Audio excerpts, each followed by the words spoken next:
Hi, it's Diarmuid here from Crinogue, Seo Diarmuid and Seo Ó Crinogue, and I'm just going to show you quickly how to install Anois on a Windows computer. So after you download and run the installer, you'll see this screen here. Simply hit Next to go to the next one.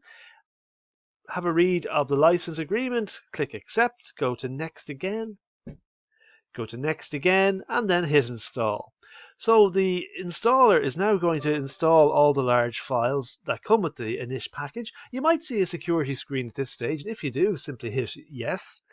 And then you'll go through all these copying of the new files, and in a second we'll come to the next screen. The cursor might flicker a little bit as this goes on because there's quite a lot happening in the background here, and Anois will work away in the background and eventually show you the screen here where you simply select Finish. So that's it. Anois is installed. The next step is simply to go into Word to have a look at it.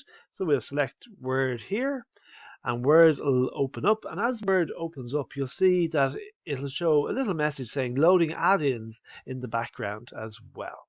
And it's processing all that too. So the first time you run Word, it might just take it a few seconds longer than usual to run.